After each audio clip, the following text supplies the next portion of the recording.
Greetings, and welcome to another episode of Her Voice Podcast.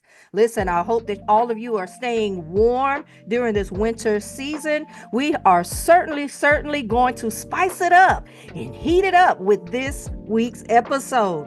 I am your host, Coach Ivy, your favorite mompreneur, author, master coach, and inspirational speaker.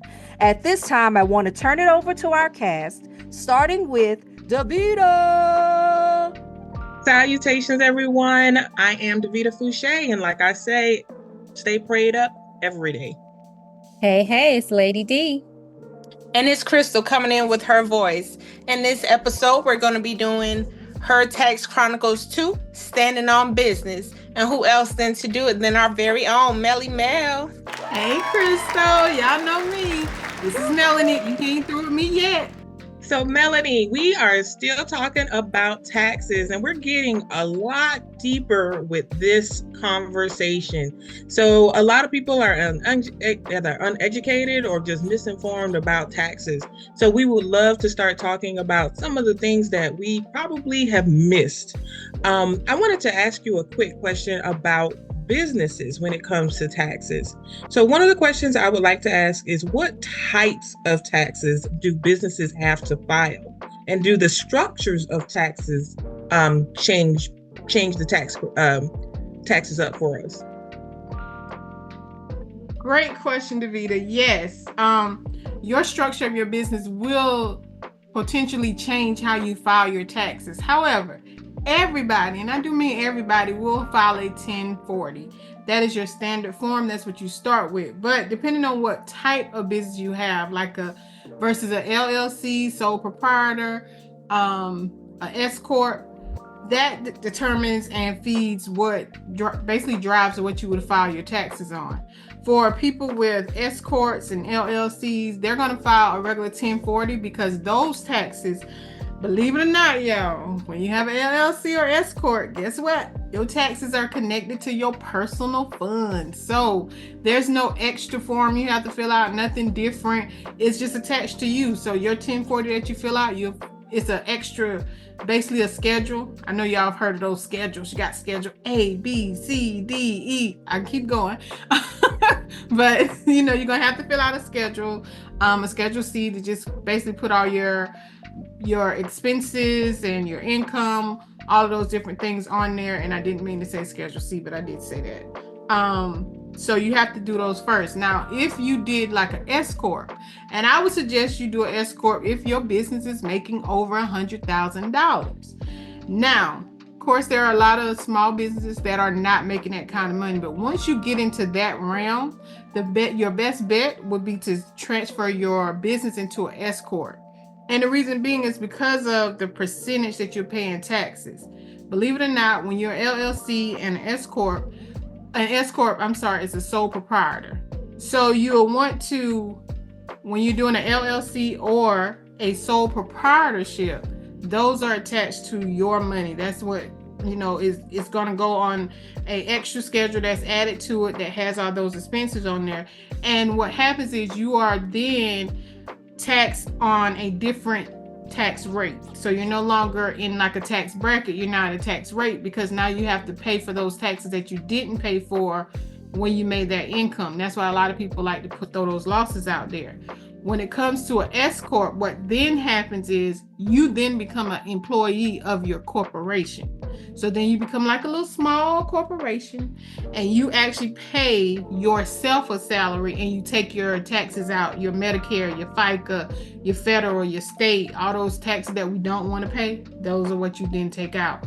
Versus beforehand, if you're just an LLC, you're going to have to pay that on the back end. That's what causes a lot of money to have to be used. That's interesting, Mel. So for those businesses that tend to pay on a quarterly basis, that don't necessarily pay on the back end and don't want to, how are they usually filing? As an S corp? No, they're still depending on how they're structured. So you can be structured as a sole proprietor, or you can be structured as a LLC. Okay. Sole proprietors are those people that just didn't go that extra step and get an LLC. An LLC limits your liability, so it limits what people can come after if something was to happen. Like if, say, you were you owned a company where you manufactured a garment, and the garment ends up burning someone. Well, in an LLC, that limits your liability, so they can't necessarily come after your home. Versus an S corp, which you are a sole, not an S corp, a sole proprietor, they can come after you and your home. Personal assets. Yeah, your personal assets. So so that could be the difference between, and then with an S corp, they're gonna go after the entity. They're not gonna go after you. Right. So you're doing it. So any structure can pay their taxes on a quarterly basis. Yes. Okay. And the amount that you pay does not change. That percentage is not going to change. You're going to pay anywhere between as a LLC or a sole proprietor, you're going to pay anywhere between 15 and 20% in taxes. Because you, like I said, you have to make up the difference of all the taxes that you're missing. Versus an S corp, they're paying you, so they're already paying in that taxes. Correct. And then quarterly, you're just paying it at a smaller rate instead of waiting till the end of the year paying a big chunk. You're paying it each. Exactly. Okay. That makes sense. I think I'd rather do that instead of paying the big chunk, to be honest with you, on my personals. But I wanted to ask you another question, speaking of personal. So back when they was, giving out all these PPP loans and people were, making these fake businesses. So now we have the BOI filing, and it went back and forth for a little while. They were like, yeah, we're going to charge y'all. Now we ain't going to charge y'all. Yeah, we're going to charge y'all again. So can you explain that with that whole process and why we had to file? Yeah. And it went from mandatory to recommended maybe-ish as well. So it was a lot of back and forth for sure. So, we standing on business, so I'm gonna just stand on business and speak the truth. Tell the truth, shame the devil. Ain't know what they say. Yes, ma'am. I was gonna say, I ain't through with me, so I thought I messed that up. So, the reason they came up with this BOI is because of when PP loans, LLCs was popping up everywhere. In certain states, you do not have to indicate who owns that LLC. So BOI, beneficiary, meaning the person who owns it, who's responsible for it, they want to know. Because what was happening was you got all these people over here with LLCs getting am I saying it right? PPP loans? That's it. They were getting those loans. Then you have people having that just randomly started businesses and said, I'm gonna start an LLC because they learned the trick that, hey, if I start a business, I can write some of this stuff on my taxes and offset what I made on my full-time job. So they're like, okay, wait a minute. You saying you started this business, but we don't have a record of you starting this business. We don't have a record of you paying some money to somebody to get this business. And now you want us to cut you some slack on your taxes? Oh no, we want to know who owned this business. So what they found out was people got smart and started following more wealthier folks who actually, when they do open up LLCs, they go to these states that do not require you to list beneficiaries. Like, I think it's Wisconsin. You can open up 100 LLCs and never have to put your name on it as the beneficiary. And the government was like, hold up. We need to find out who owning what and who's responsible, so we know who to go get our money from. So that's really why BOI got started. And the reason they keep pushing it back is because it keeps hitting somebody threshold. Somebody keep getting hit. And so it's like, I'm gonna stop giving you money because y'all hitting me now. And so it's like, okay, let's take you off. Let's put you on another list. Let's take it back. Let's keep it back. So that's one of the reasons why they keep pushing it back. Somebody's getting hit that's saying, no, I'm not about to do this. Mel, I do have a question. With you saying a lot of these businesses were formed during the time that they were doing the PPP loans and things like that. And I know we're kind of past the phase of where people are still eligible to get them, but how far back can they go and audit those people as far as, to see where their company's legit at that time, or say if they went through the process, because a lot of people did. They went through the process, they so-called created a PPP entity enough to get the PPP loan or whatever. But since all the rules and regulations and mandates have come out, they have now went that step further to file that LLC. Can they still be investigated? Or because they have the LLC at this point, will they be protected? Okay, well, that's a two-part question. One part I can't answer because one part is criminal. Because you intentionally frauded the government, you intentionally stole money. So that's criminal. I don't know how far the feds will go when it comes to that. Tax-wise, government tends to go back about 7 years. So, nobody's in the clear yet. And then what happens is once they do decide they want to start a case on you, they will keep that case running until they figure out whether you owe them money or not. So they have 7 years to go back and say, hey, let me look at this. Let me see what you did. And then once that 7 years is up, if they don't do a case before then, you should be in the clear. But if they have any type of case against you, any type of audit against you, any type of anything started against you, they won't stop until they find out if you owe them or not. Oh, wow. Yeah, and then like I said, that's why I can't speak on the criminal side because I'm not sure the statute of limitation for the Which criminal. I know the criminal side you won't be able to, but as far as the tax portion, because ultimately what we're seeing is a lot of people are getting caught because the tax information is not matching up with the other information. And so they're getting audited. So once the audit is started out on you, that has to run its course. And if you are fighting it, they're going to fight you as long as they want to fight you. So that's why I say I can't give you a definite date because if they audit you today, as long as you are always appealing it, they're going to keep it open, especially if they feel like they're right. Oh, if they feel like they're right, they ain't about to close that. No. Y'all will go. Part of the reason, can I do a sidebar real quick? And I'm trying to be quick about it. Part of the reason, I don't know if I even said this. Did I tell you the reason why I started doing taxes in the first place? Did I ever? I believe you gave us some of the background. Was it because you ended up getting audited or something like that? Yeah. And that guy that did my taxes then, who had a business, brick and mortar business at that, that I actually went in and got my taxes done, he is still fighting the IRS to this day.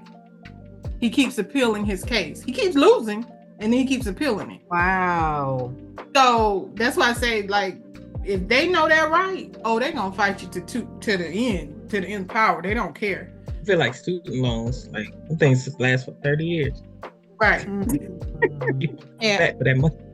Oh, they gonna come back for them. I know we had some similar situations like that here, Melonie, in Florence, and they shut down that particular location, and some of those people were given prison time. Yeah. So they give you an option of restitution versus prison. Most people take restitution. This guy is probably gonna get prison because he has made them fight for so long. Oh wow. Yeah. He made them I can mad. see that. Made them big. Yeah. Big man. They big man. But then but you have to think about it too, depending on how much the restitution is, you might not ever be able to pay that. So fight to the death, I guess. Well, let me tell you the best thing about the government. This is a side note. If you owe the IRS, don't ignore them. Call them, talk to them. The IRS will give you 72 months to pay them back. That's about 5 years. And I mean, even if you owe a little bit, say you only owe $500 and you have to make a payment arrangement. Now, granted, they're going to put interest on it because it is a payment arrangement. It is basically saying, hey, I owe you this money. They're going to put interest on it. But they will give you up to 72 months to pay that money back. That's why I tell people, do not ignore them. If you get something in the mail, you won't get a phone call. You always get something in the mail. Pay the people. They'll give you time to pay it. They'll work with you. Thank you. That's some great advice, Melonie. Please tell if you owe somebody, just talk to them. Just answer the phone. Communication. We've discussed small businesses and things of small business. Well, let's talk about large businesses. Let's talk about corporations. When it comes to big businesses, where are the lines drawn, like when it comes to taxes? Like everybody talks about like big companies getting bailed out and tax cuts for billionaires. Can you talk a little bit about the tax situation for larger companies? I don't specialize in larger companies, but I will tell you this. There is nothing new under the sun. And what I mean by that is what the small businesses do, big businesses do it on a bigger scale. So when people open up these LLCs in order to lower their tax liability, in order to get a tax break and cut some taxes, that's the same thing the big corporations do. They just do it on a bigger scale. And what I mean by that is they have, I won't say nickel and dime, but they have needled down every tax law. Because, you know, like there are thousands and thousands and thousands of tax law. And they spend thousands and thousands and millions of dollars to make sure that they're on the other end of having to pay taxes. So, like I said, I'm not an expert on big corporations because I don't handle big corporations. I do work in one. And I do a little bit of their reporting, but they have basically everything that we do on a smaller scale, they're doing on a bigger scale, and they figured out the game. I don't know if you ever realized that, say you have your favorite store that you love to go to. I was about to say a store, but I won't mention that store because I don't want any blowback from it. But say you have a store, Judy 22222. That's your store. You love that store. You go to that store every day. Big store. It's everywhere in the United States and overseas. It's a big store. And Judy 2222 decides that, hey, we're going to do our taxes this year. Then Judy figures out, we owe. You know what Judy does? Judy, being a big corporation, goes and ends that LLC, or they don't have LLCs, but they end that LLC and they open up a new one and they sell the company. When they sell the company, they are now basically selling all that what they would owe in the negative, and they start a whole brand new one. So they kind of just reset the clock. So all that they would have owed, they just basically reset the clock by starting a new business. So like I said, they do what we do on a little scale, but on a bigger scale, because they get down to the nitty gritty. Like they know that pencil that probably only should cost them 10 cents, they're gonna say we paid 20 cents for it because we did buy it in bulk, but we bought 200 of them for 20 cents versus 100 that would have been 10 cents. So they look, they'll find a way. Sounds good, Melonie. Sounds good. I want to go back to small businesses for a moment because you mentioned how starting an LLC really does limit our liabilities. And just over the last few years, especially since COVID and, the PPP situation, there have been an influx of people starting small businesses, but not really doing their due diligence and ensuring that they're running the business properly on paper. So can you give some tips to maybe newer small business owners on what they could do to ensure that they're in the best financial situation possible as it relates to filing their taxes, and specifically speaking on proper documentation and the importance of not commingling funds from personal accounts to business accounts? Yes. Great question. And it comes up too often. So when you start a business, the first thing you need to do is remember to document everything and to save every receipt that you spend on this particular business. Once you have created your LLC, and of course that LLC is the beginning of your business, so that money would be personal funds. But that should be the last time you write a personal check or the last time you swipe a personal card. Once you get an LLC. And the reason being is because once you get an LLC, you then want to go and open up a actual business account. So I would always say do a business plan. Everybody don't do a business plan. That kind of helps you structure your business and know what you're gonna sell, how much you're gonna sell it for, the prices, the different things. But if you don't, get that LLC first. Open up you a business account. Also get your EIN, which is totally free. That's from the government. Once you get that EIN and you open up that business account, make sure anything from that point forward that you purchase, you're purchasing under your business name and your business account if it's for business purposes. Now, you have some people that decide, okay, I'm not going to get a new cell phone. I'm going to just keep the cell phone that I have. That's fine. But remember that that cell phone is also being used for personal use as well. So you have to determine what portion of your usage was personal, what part was business. And that's why I say document everything, because what you want to do is be able to prove whatever you're putting on your taxes. So if you're saying I have a home office in my house and your mortgage is $1,000, you cannot put $12,000 on your taxes as a loss for renting out, basically having your office space, because you lived in the rest of your house. So for your office, you have to figure out the square footage of your house, how big that office is, and then take that portion off of your mortgage, and that will be considered what you would add into your business. Now I'm gonna tell you something about offices in houses. I just want to give you this tidbit. If you do write off an office space in your house, and you have a closet in that office space in your house, and you have clothes that you wear on a daily basis or a monthly basis or a yearly basis in that closet, and you get audited, and the auditor come to your house and they check your office. If you have clothes in that room when the person comes to audit you, that then no longer becomes office space for your business. People, take the clothes off. Throw them in the floor in the living room. Throw them in the kitchen on the floor. Throw them on the bed in the other room. I don't care where you put them. Just don't have them in their office when you get audited. Because that is space in your house and some people want to use it. But you're not defrauding the government by doing that. I'm just saying, if you're going to have something in there, make sure that your office space is your office space. Another thing that people don't realize is, for most businesses, the government only wants you to take a loss for 3 years. After 3 years, they feel like it's a hobby.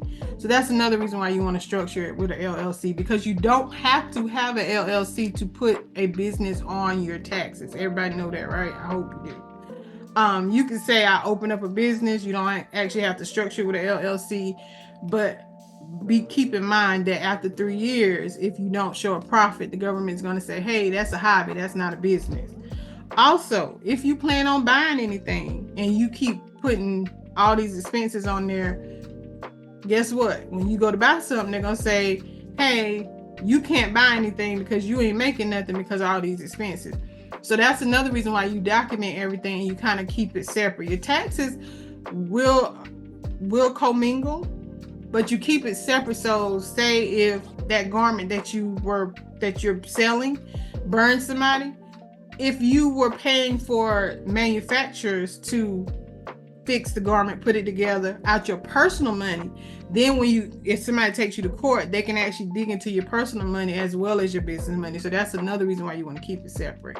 Your taxes those schedules I were talking about, that's how it's kept separate in the sense of not commingling. That in the grand scheme of it, once you get your money in the end, yeah, it has it all together. But if somebody went to look, they'll say, okay, for her business, this is what she made, this is what she lost, this is what she did. For her personal, this is what she did. So that's another way you kind of keep it separate. So get the LLC. Make sure you get a business account that you're using. Keep all receipts. If you're gonna just to recap, if you're gonna use your office in your house, make sure you're only taking out the percentage, and that's with light bill, water bill, whatever. Now, of course, in your office, if there is not a actual faucet, don't put your water bill on there because you didn't use that in your office. But anything that you are using for that office, Don't put the entire thing on there. Put a percentage and always document. Say, this was my bill. This is the percentage for that particular space. And this is how much I'm putting towards my taxes. So documentation is always key. I always say you got to be able to prove whatever you're saying on that paper. That's good, Melonie. Thank you. And I know it was a lot. It's necessary though. I mean, it's a lot because like you stated before, these large corporations, they have hundreds of thousands into the millions of dollars that they pay tax attorneys and have whole departments dedicated just to ensure that they keep their tax liabilities down. But as a small company that's just starting up, you may have one person that's running the business, doing the work, is human resources, financial planning, and everything is all one person. So it's just good to have someone like you who can give us those tips. Thank you. And like I said, always document and always keep a receipt and give a receipt. So if somebody does something for you or if somebody did something, write yourself an invoice. Go to the dollar store, get you a little receipt book. And if you pay something out, but the person don't give you a receipt, you write up a receipt and say, hey, can you sign this that you gave me this money or that I paid you for X, Y, and Z? The reason being is because that's the expense. You want to make sure, okay, this the person who did it, this they signed it, you see my receipt. So you always want to just keep that documentation.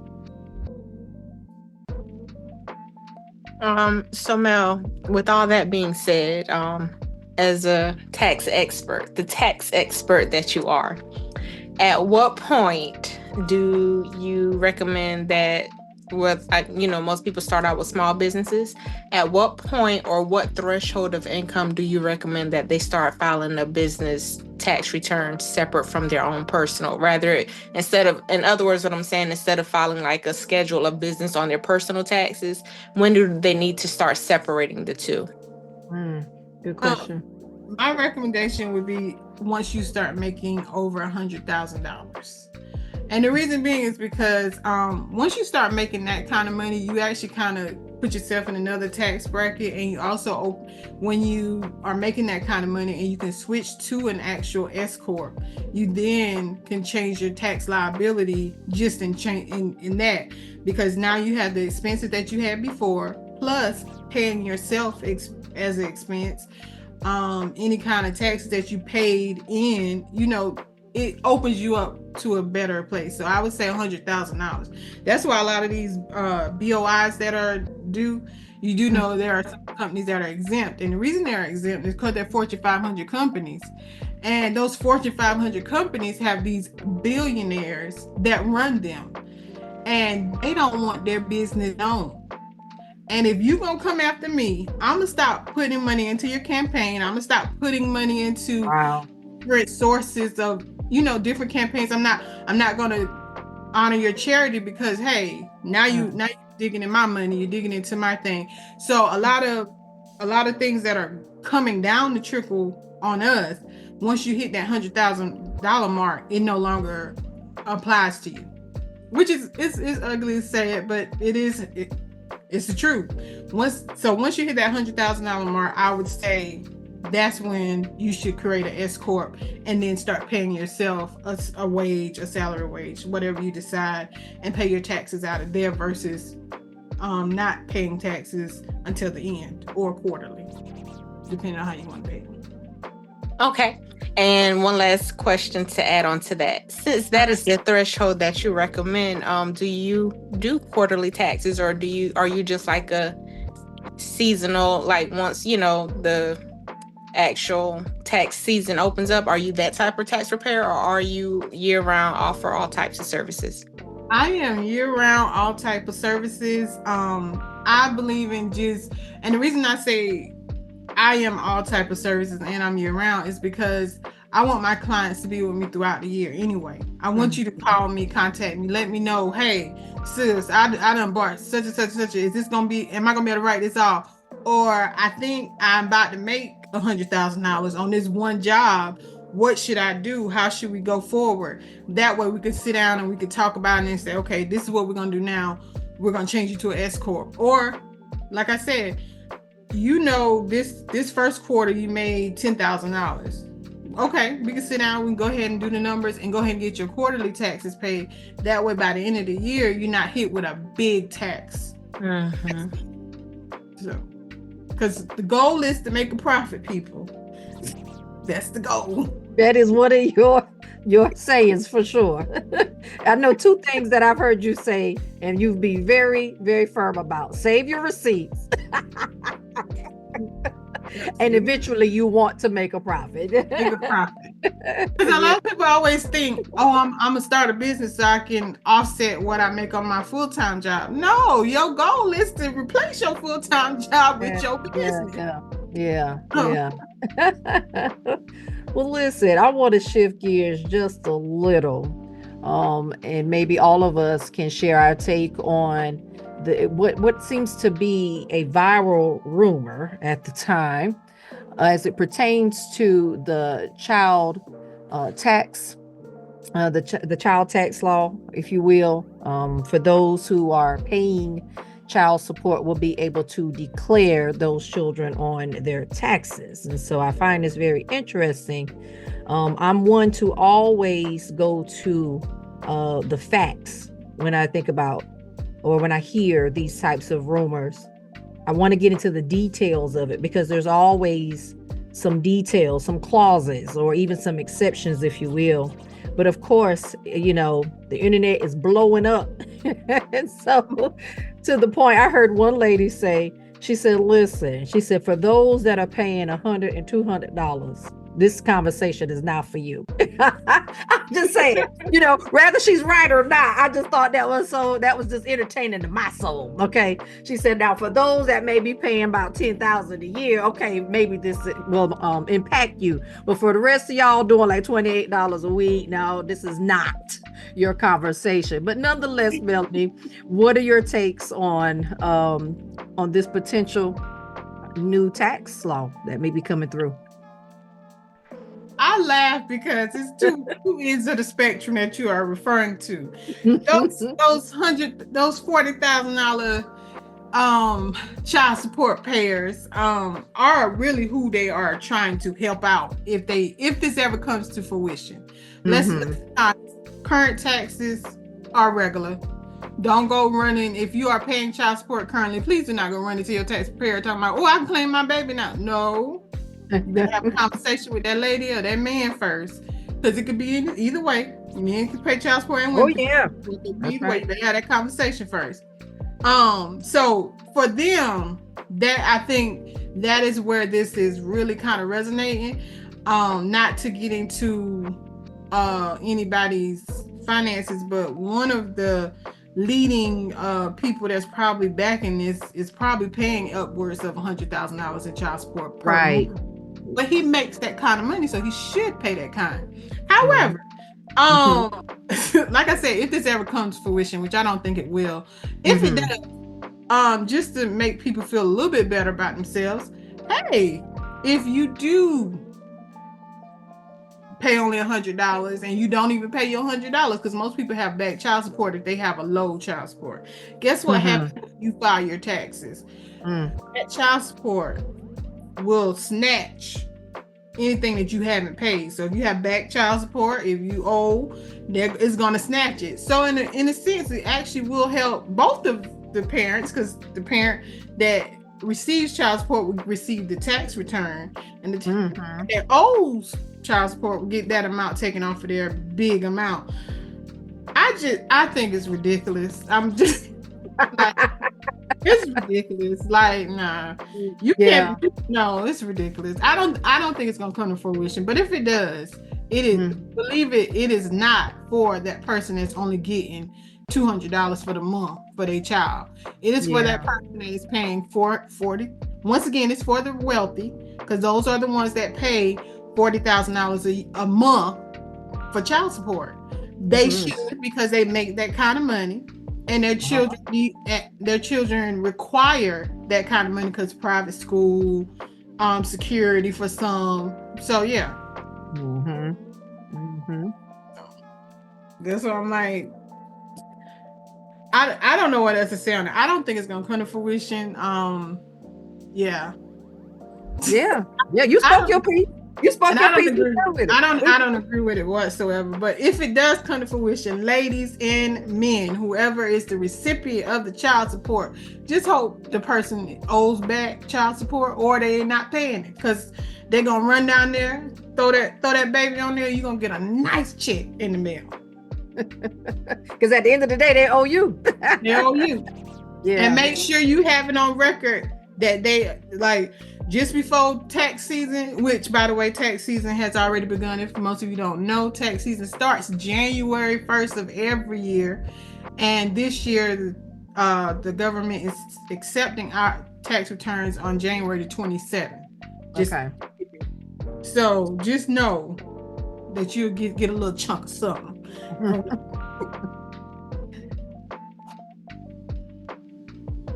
Now, I don't know if anybody else had anything to say about it. That is interesting. You know, I agree with you, Melonie. It's probably not going to come to fruition. It seems to me like it's too situational, you know, because now if you have a gentleman or a lady that's paying $40,000 a month in child support and the other parent works down at Walmart and she really is not making any money, then maybe he should be able to claim the child, because obviously his money is probably taking care of the entire household at that point. But I just don't see that being like a blanket type of a law or a requirement. Yeah. It seems too like so many different scenarios can come up in a situation like that where it just wouldn't make sense for it. That's not a one size fit all type of thing. I like that, Deona. And that's why it makes me wonder, like, why that, to me, it just seems like a getting in the weeds kind of conversation to begin Where government shouldn't be. Yeah, right? like, why is this on the table? And I just had a thought, and I feel so bad about my thought, but and I thought about it. I'm not man bashing when I say this, not by no means. What I'm saying is, are we once again taking the responsibility off of the other parent? Because and not that all payers. Yeah, you don't. Yeah, but majority are. So I see where you're going. Yeah. So you don't want women to have abortions. Kids that they have, you don't want us to now put men on child support in order so that we can still get our tax return, still get our child tax credit, get our EIC. So that's why I said I don't feel like it's gonna come to fruition, but it's just another way of control. Yeah. Absolutely. Another level of control. Yeah. And if it ever does come to fruition, let us not use this as another opportunity to have something else to argue about. Yes. You know, because there is enough already. Yes. There's enough already. I just think that, like, that's one of those things that we can talk on and on and on. So I won't even get on my soapbox about that. But yeah, I'm with you, Melonie. That's probably hopefully that doesn't happen. It just seems. Hopefully we can kind of make those decisions amongst ourselves. You know, we don't need government to come in and tell us what to do in that regard. Absolutely. And I just really feel like there's definitely bigger fish to fry. For sure. Bigger fish to fry, and it will definitely can't be a one size fit all. It'll have to be some negotiation, because you even have to think about it now when a person is up on child support in many states. The other parent is receiving types of, like, whether it be food stamps, Medicaid, things like that. So yes, you may be able to claim them at the end of the year, but just imagine how much more you're going to have to pay to be able to carry them, and probably only going to be a break even type situation for them, if that. And then my other thing to that is sometimes putting them on child support is the only way to try to get some type of help, or either just to have something to save for your child if they even pay it. Because like you said, a lot of them don't pay it, and you're still trying to force their hand. But that just, I don't know. It's like it's too easy of a win for them. So it has to be some gray area in there. It can't be a black or white type situation. Absolutely. There will be. For sure. There will be. It's like, I think it's another way also to eliminate people from just claiming kids on their taxes as well. The first elimination was kids if you were receiving some type of benefits, food stamps or something like that, and your child was not, you know how people used to be like, kind of like sell a child, put the child over here on benefits and still receive food stamps, but yet you saying that you got this income, but on your food stamps, you saying you weren't working. So, or your SNAP benefits, you say you were not working. So what has to happen now is when you do turn in your SNAP benefits, you got to say, here's my tax return, because I did clean my child. This is the work I did. And I think this is another way of them trying to kind of weed that out as well, but they're not going about it the right way. There's going to have to be a lot of discussions. But like I said, don't worry about that for about 2 years. If 2, I'm saying it'd probably be another 4 years before they actually come into effect, if it ever does, but at least 2. Yeah. But one thing for sure, we don't have to worry about it this year. At all. Awesome. Listen, Melonie, thank you so much for stopping by and giving us another conversation, a deeper conversation as it pertains to tax preparation and filing our taxes. And so, any final tips from you at this time that you would like to share? Yes, file your taxes. That is always my tip 1. A lot of people think if I don't file my taxes, I'll be okay. They won't ever find me. Yes, they will.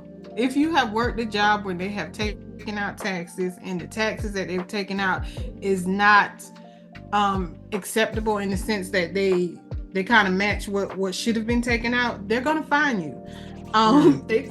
So instead of not filing them, file your taxes. That is always my number 1 tip for people when it comes to taxes. If you file with me, great. If not, still great. But file your taxes.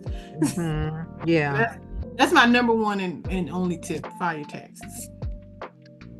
We appreciate that. Thank you so much for sharing your experiences and your expertise. Thank you for opening up your treasure box and sharing some gems with us. We appreciate you.